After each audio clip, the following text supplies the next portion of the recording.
69% of children in America cannot, 69% of black children in America cannot read at grade level by the 4th grade compared to 29% of white 4th grade children. It's close here in Albany. I don't know if it's on point, but it's close. It's close, right? Yep. It's close. Gotta address that. You know, when we get to the end and we start talking about this civic engagement piece, this is something that's gotta fall squarely on the school board. Yeah. Who's accountable for this? Not only should it fall squarely on the school board, but in their discussions leading up to it, if this is not on their platform, they should not even be addressed. And a lot of times when I watch, and Barry, you can speak more to this with respect to what people judge you on. Barry elected to the school board. Yeah, I'm saying. But the way that people judge him has nothing to do with the critical information that's on the ground that needs to be addressed. And so they get dovetailed into all of these other kind of crazy things. And the critical pieces that need to be addressed, like these, are not addressed. So they never make it to the floor. And the other thing in terms of civic engagement with respect to this is, where's the outrage of the parents? This is crazy. Right? Who's yelling and screaming? This is 69% of somebody's children. Right? Parents don't even know. Yeah, most of the time they don't know. Do you think that,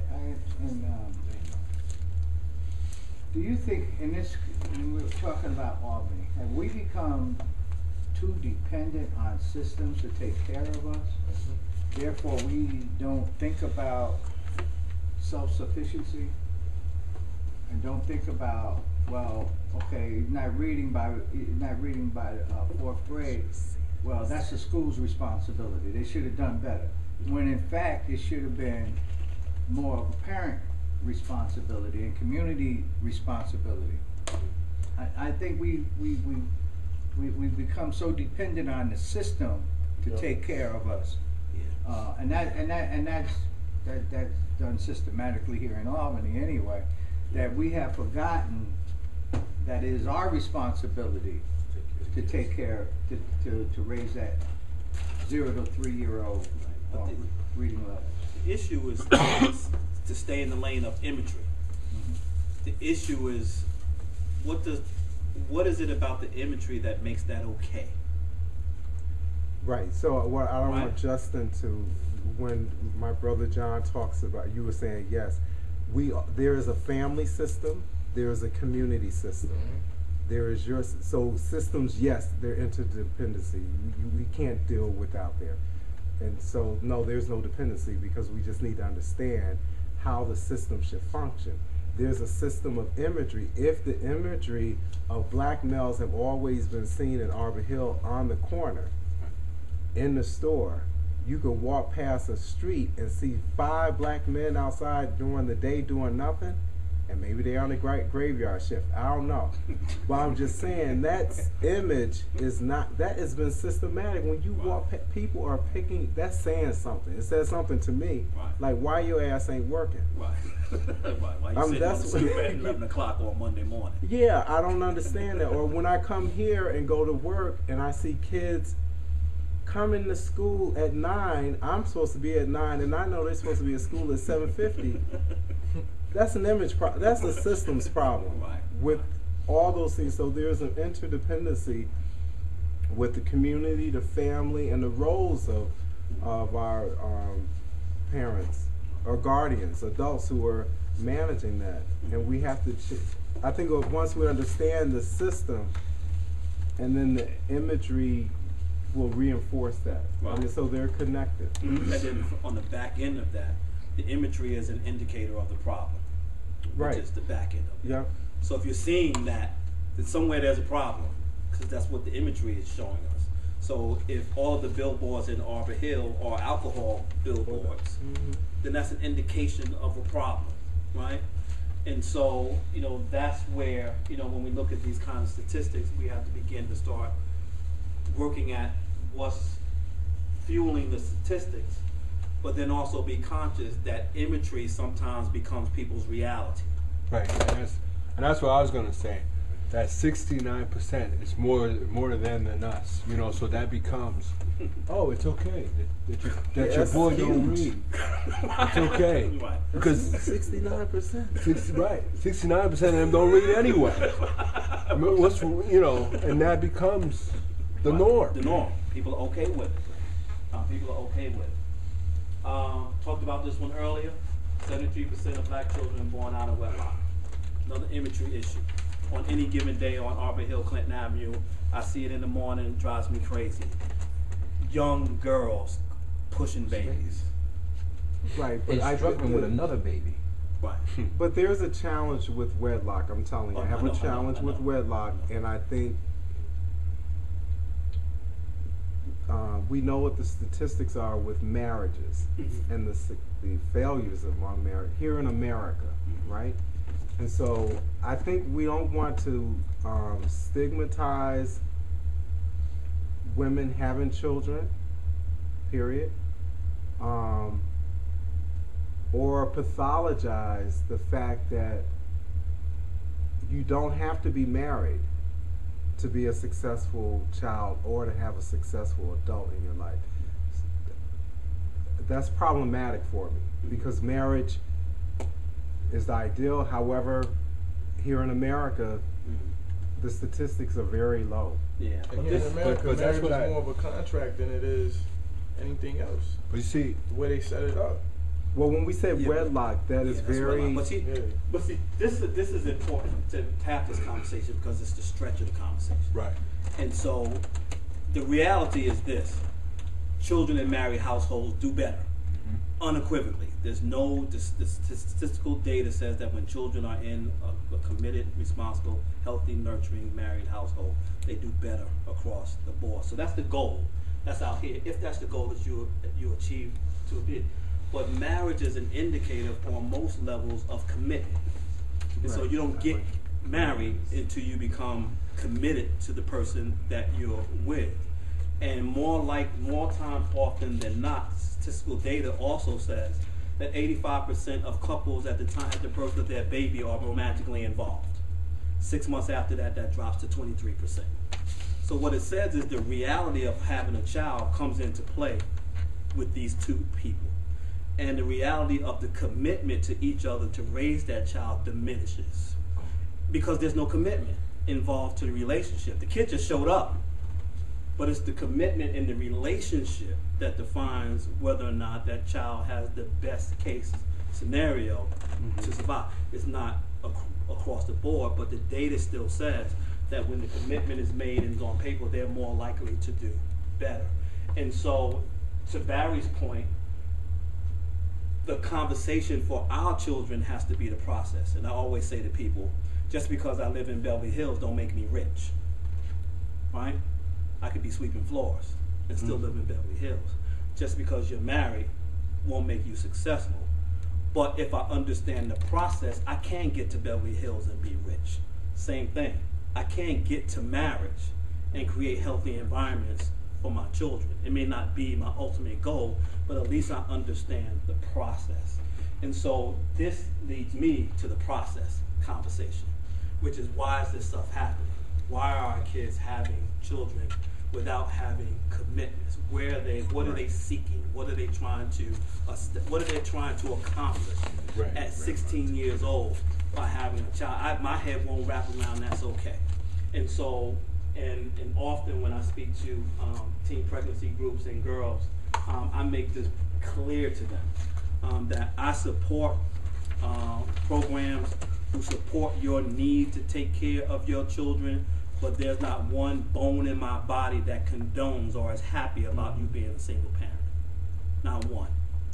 Because you have placed yourself in a position that makes it more difficult for you to be and meet the expectations that I have for you. And the expectations that I have for you is that you got some life to live.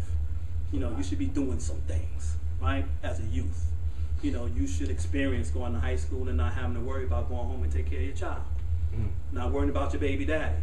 Not worrying about the other baby mamas that he's created. That should not, you know, and that's the message even to my daughter, right? We talk about this all the time. You know, I see and have a higher expectation for you, and that's not it, right? be equipped and ready and prepared and available for anything that you're going to come. And I think that the process, again, in the midst of this, we're not having that conversation enough. And I kind of like what you're saying, because I agree. I was just having this conversation with, I saw down in New Jersey, they're trying to get rid of teaching kids how to write cursively and this type of stuff. I think we're too quick to what used to work in the past, you know, to get to this future thing. You know, and this future thing is not really teaching us how to stay together as a family. Right. Some of these processes used to work. Right. You know, yeah, it's old, but it used to work. Right. And so we just got to be careful with that. We were talking, let me get through some of these slides, I want to get to the working piece. Murders, black males between ages 14 and 17, rose by 40% between 2000 and 2007. During the same period, murders committed by black males between ages 14 and 17 rose by 38%. Basically what this says is we're killing ourselves. Yeah. Right? And again, imagery is what? That's okay. As long as you ain't killing us. Alright? So, you guys have sheets on your table that kind of talks about the theme of the discussion, issue 1, and then solution and action item, and there's space there for 3. And we can do it individually, or we can actually come together and have a brief 15-minute discussion on these 3 conversations. The first question for number 1 is, what are the top 3 problems with media and black male images? And that should say in the capital region. Remember, we're talking locally now. You know, what's the biggest issues in the capital region with respect to media and images? The next one, what are the 3 things you can do to have an impact on black images in the capital region, and how? You know, how are we going to deal with this? You know, how are we going to deal with this image issue in the capital region? And so actually those are the only 2, but those are 2 big ones. We're going to discuss it right You can, however we can. It's small enough, we might No, as we well. should definitely. Over there, all together. No, just together. now. Yeah, together. Yeah. And so, you know, we got 15 minutes, we can kind of, you know, we put, I believe, 3 things on the table already. The first one, you know, was this whole issue of churches, right? And really having conversations with them about how they're buying into the imagery. How do we begin to have discussions that point a different image to black men that are not in their congregations, and what could be some of the action items for us to begin to engage our churches and ministers in this area around imagery, around making sure that their sermons begin to start talking about Chris Bouchard, I'm actually going to bring here at some point in the next few months, early part of next year. And I've heard him do this presentation twice. Heard him do it twice, but I heard him do it once as a presentation. I heard him do it another time as a sermon. And he talks about black men of the Bible. And he says the untold story on the pulpit on any given Sunday is that black people actually had no relevance in biblical times. But they were all black. But that's not the conversation on the pulpit.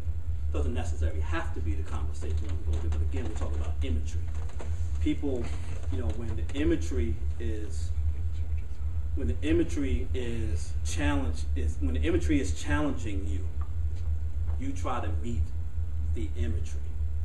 So kids growing up in the 70s in our communities wanted to be Magic Johnson, not Larry Bird. Right. They were both equally as good. They both had their own skill sets. But you ain't see people in the hood talking about, I want to shoot the ball from out here. Right? Because that's what Larry Bird did. Everybody wanted to be coming down the aisle, dishing it off. Everybody wants to be LeBron and not Dirk. There you go. You know where I was going with that. Dirk got a ring, LeBron don't, but kids still want to be LeBron. Hey, it's coming. So the imagery is always challenging for people to get to. So when you're talking in biblical terms, and I've watched this happen both times that he did that, in a room full of black men when he began to start talking about the relevance that Ethiopians and Moors and tribes had in biblical times, you could see God's head like, what? Sectarian. You know, like he was reading. He was doing, you know, it's like, what part of the Bible is that in? You know, they get excited about kind of understanding that, so the imagery. I was gonna say, personally, being raised in Albany, I don't think one of the top 3 problems with black male imagery is the church. Okay. Okay. I think what it is the problem is everybody thinks that young black and Puerto Rican males is all gang members. Mm-hmm.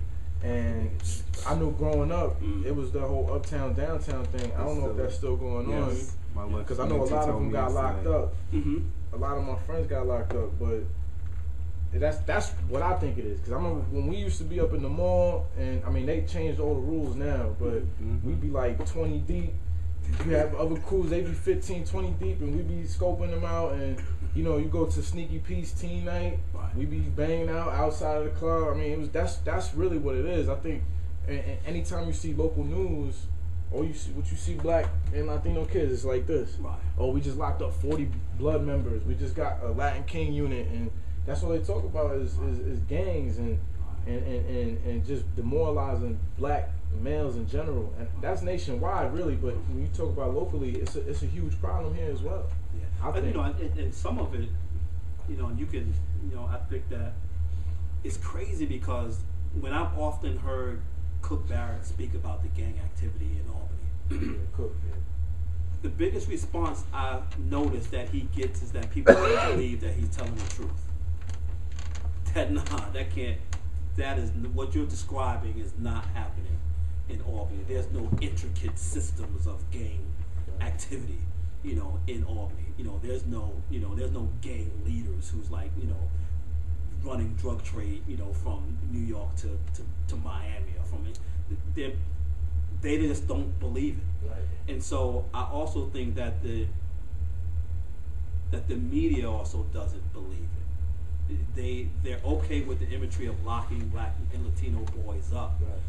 but I don't believe that they believe that it's an intricate, that black males are smart enough to create drug rings, right? To get into activities of extortion, you know, and the things that they believe of, that's what mafia folks do. They do the smart crimes. Right. These guys are just out there shooting each other, selling crack on the corner. Right. You know, that's again, as crazy as that sounds, that's an imagery piece. You know, it's just like, you know, you leave in Albany High, you know, you go, you're the quarterback for 4 years, and then you get to college, you can't be the quarterback. You got to be the running back because we don't believe you're smart enough to be in the quarterback position. You got to be something else. But you're right, the game is probably. I think that's Well, one of can the top we 3. go we'll go around and give people.